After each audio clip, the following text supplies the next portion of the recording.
আমি বলছি। আজকে আমি তোমাদের জীবনানন্দ দাশের কবিতা আবার আসিব ফিরে এটা নিয়ে আলোচনা করব।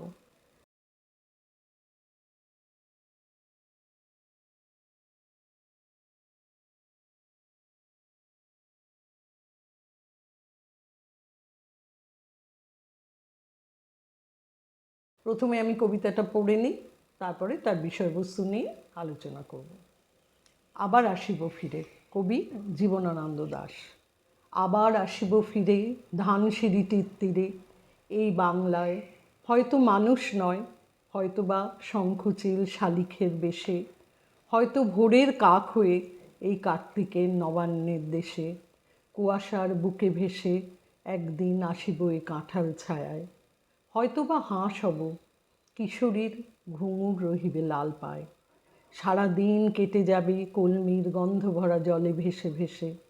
আবার আসিব আমি বাংলার নদী মাঠ ক্ষেত ভালোবেসে, জলঙ্গির ঢেউয়ে ভেজা বাংলার এই সবুজ করুণ ডাঙায়, হয়তো দেখিবে চেয়ে সুদর্শন উড়িতেছে সন্ধ্যার বাতাসে, হয়তো শুনিবে এক লক্ষ্মী প্যাঁচা ডাকিতেছে শিমুলের ডালে, হয়তো খইয়ের ধান ছড়াতেছে শিশু এক উঠানের ঘাসে, রূপসার ঘোলা জলে হয়তো কিশোর এক সাদা ছেঁড়া পালে ডিঙা বায়, রাঙা মেঘ সাতটায় অন্ধকারে আসিতেছে নীরে, দেখিবে ধবল বক, আমাকেই পাবে তুমি ইহাদের ভিড়ে।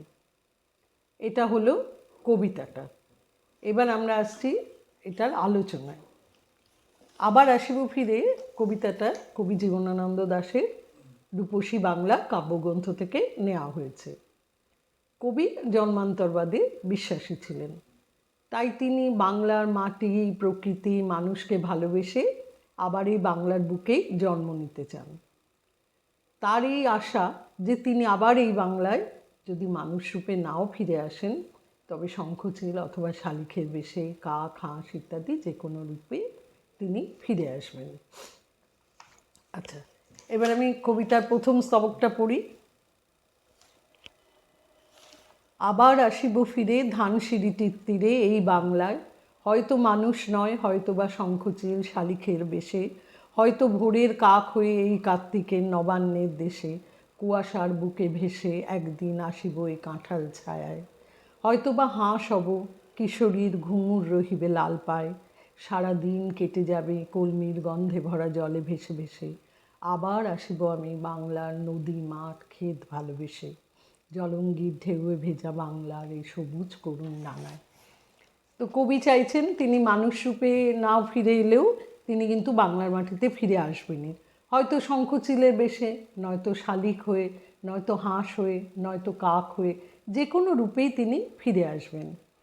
ধানসিঁড়ি নদীর তীরে বাংলার মাটিতে তিনি যে কোনো রূপেই ফিরে আসতে চান।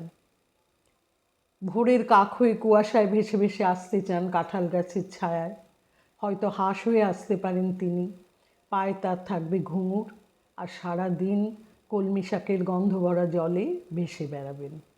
কবির এই বাংলার প্রতি গভীর ভালোবাসা, কবি বাংলাকে ভীষণ ভালোবাসতেন, সেই ভালোবাসা যাতে মৃত্যুর পরেও যদি তিনি বাংলার সঙ্গে বিচ্ছিন্ন না হন, তাই জন্যে কবি এই ধরনের ইচ্ছে পোষণ করেছেন।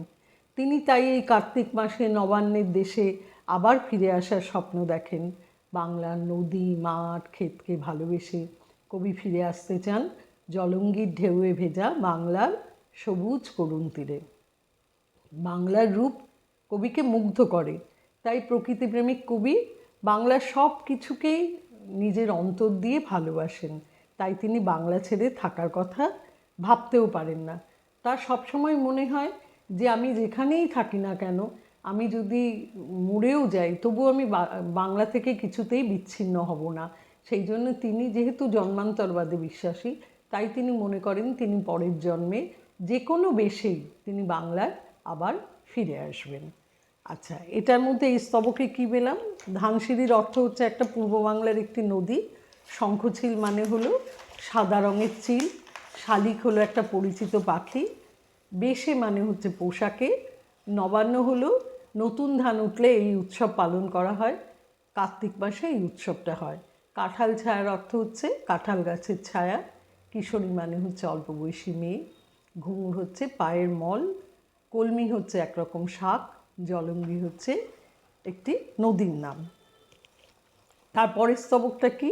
হয়তো দেখিবে চেয়ে সুদর্শন উড়িতেছে সন্ধ্যার বাতাসে, হয়তো শুনিবে এক লক্ষ্মী প্যাঁচা ডাকিতেছে শিমুলের ডালে, হয়তো খইয়ের ধান ছড়াতেছে শিশু এক উঠানের ঘাসে, রূপসার ঘোলা জলে হয়তো কিশোর এক সাদা ছেঁড়া পালে ডিঙা বায়, রাঙা মেঘ সাতটায় অন্ধকারে আসিতেছে নীরে, দেখিবে ধবল বক আমাকেই পাবে তুমি ইহাদের ভিড়ে।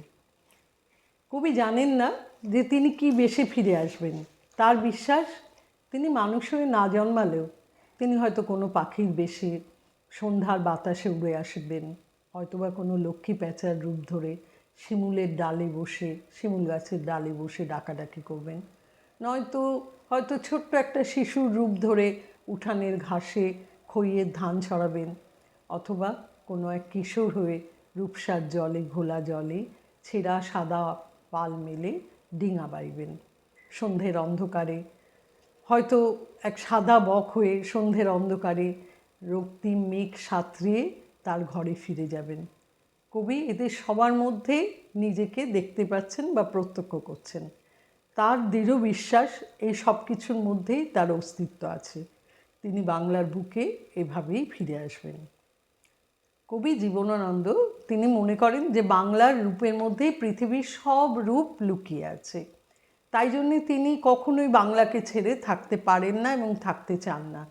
নিজের জন্মভূমি বাংলার প্রতি এক অমোঘ টানের জন্যই কবি বাংলার বুকে বারবার জন্ম নিতে চান। বাংলার আকাশ বাতাস প্রকৃতিকে ভালোবেসে তিনি তৃপ্ত, তিনি খুশি। তাই কখনোই তিনি বাংলাকে ছেড়ে থাকতে চান না, যে কোনো রূপেই তিনি বাংলায় ফিরে আসতে চান। তো এখানে সবুজ মানে হচ্ছে শ্যামল, সুদর্শন হলো একটা পাখি, লক্ষ্মী প্যাঁচা হচ্ছে লক্ষ্মী দেবীর বাহন যে প্যাঁচা, শিমুল হচ্ছে শিমুল তুলোর গাছ, খইয়ের ধান মানে যে ধান থেকে খই তৈরি হয়, রূপসা হচ্ছে একটা নদীর নাম, ডিঙা হচ্ছে ছোট নৌকো, নীর মানে হচ্ছে পাখির বাসা, ধবল মানে সাদা, আর ভিড় মানে তোমরা জানো জটলা বা সমাবেশ। তাহলে আমি কবিতাটা মোটামুটিভাবে তোমাদের বলে দিলাম। কবিতার মানেটা তোমরা বুঝেছো আশা করি। না বুঝতে পারলে আমার কমেন্টস বক্সে লিখে জানিও। আর যদি তোমাদের ভিডিওটা ভালো লাগে তবে লাইক, শেয়ার এবং সাবস্ক্রাইব করো। আজকে এই পর্যন্ত। ভালো থেকো তোমরা।